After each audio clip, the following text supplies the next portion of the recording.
इस रील पर 16 million views थे, लेकिन मोदी सरकार ने आईटी एक्ट का मिसयूज करके इसे इंडिया में ब्लॉक करवा दिया। लेकिन पता है क्या है, इन लोगों को एहसास नहीं है कि जनता में कितनी ताकत है।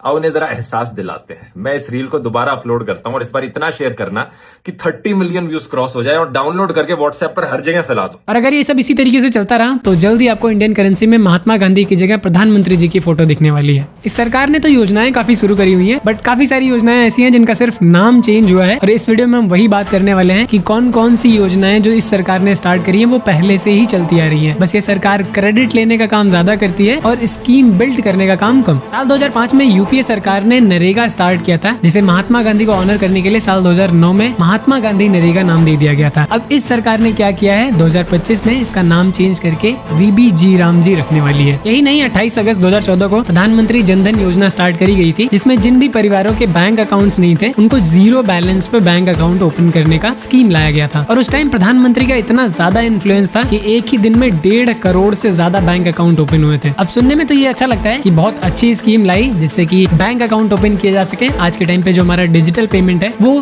इसीलिए पॉसिबल हो पाया क्योंकि मोस्टली लोगों के बैंक अकाउंट्स ऑलरेडी हैं। बट सच्चाई ये है कि इसके ठीक 2 साल पहले अगस्त 2012 में आरबीआई ने एक स्कीम लॉन्च करी थी, जिसके तहत जीरो बैंक बैलेंस पर आपका अकाउंट ओपन किया जाएगा। आपको फ्री में एटीएम या फिर डेबिट कार्ड प्रोवाइड किया जाएगा। स्वच्छ भारत अभियान के बारे में तो सुना ही होगा। 2 अक्टूबर साल 2014 को ये लॉन्च किया गया था, जिसका उद्देश्य खुले में शौच को पूरी तरीके से समाप्त करने का था। ये भी कोई नई चीज नहीं थी। साल 2012 में निर्मल भारत अभियान शुरू किया गया था। ये इसी का एक्सटेंडेड वर्जन है, जिसका क्रेडिट भाजपा सरकार ने ले लिया। 22 जनवरी 2015 को प्रधानमंत्री नरेंद्र मोदी जी ने बेटी बचाओ बेटी पढ़ाओ अभियान शुरू किया था, जिसका उद्देश्य बेटियों की शिक्षा, सामाजिक और वित्तीय रूप से उन्हें स्वतंत्र बनाना और सामाजिक शोषण से भी बचाना था। अब ये कोई मास्टर स्ट्रोक नहीं था, बल्कि साल 2008 में ministry of women and child development ने national girl child day programme start किया था। ये बस वही है और कुछ नहीं है। मेक इन इंडिया जिसे साल 2014 में स्टार्ट किया गया था, इसका पर्पज ये था कि जो मैन्युफैक्चरिंग सेक्टर है उनको बढ़ावा देना है। ये भी कोई नई चीज नहीं थी, क्योंकि साल 2011 में नेशनल मैन्युफैक्चरिंग पॉलिसी बनाई गई थी, जिसका भी सेम मोटिव था। फरवरी 2016 में प्रधानमंत्री फसल बीमा योजना सरकार के द्वारा लॉन्च किया जाता है, जिसका मेन मोटिव ये था कि जो फार्मर्स की इनकम है उसको स्टेबलाइज किया जा सके। क्योंकि होता ये था कि जब फसलें बर्बाद हो जाती तो किसानों को लोन उठाने पड़ते थे, फिर उनको चुकता नहीं कर पाते थे। ये सारी प्रॉब्लम्स को कम करने के लिए ये बीमा योजना स्टार्ट करी गई थी। इस स्कीम को सुनने के बाद मुझे लगा चलो सरकार ने किसानों के लिए कुछ तो किया, बट इसके ठीक 5 साल पीछे जाने पे पता चलता है कि एक संशोधित कृषि बीमा योजना 2010-11 में ऑलरेडी चल रही थी। बस करंट सरकार ने इसका नाम चेंज किया है और कुछ भी चेंज नहीं हुआ है। अभी भारत में जो 80 करोड़ लोगों को फ्री का राशन मिल रहा है, ये भी इस गवर्नमेंट की देन नहीं है, ये भी पिछली सरकारों की ही देन है। ऐसी कई योजनाएं हैं जो पिछली सरकार द्वारा शुरू की गई हैं। इस सरकार में बस नाम चेंज हुआ है ताकि क्रेडिट लिया जा सके।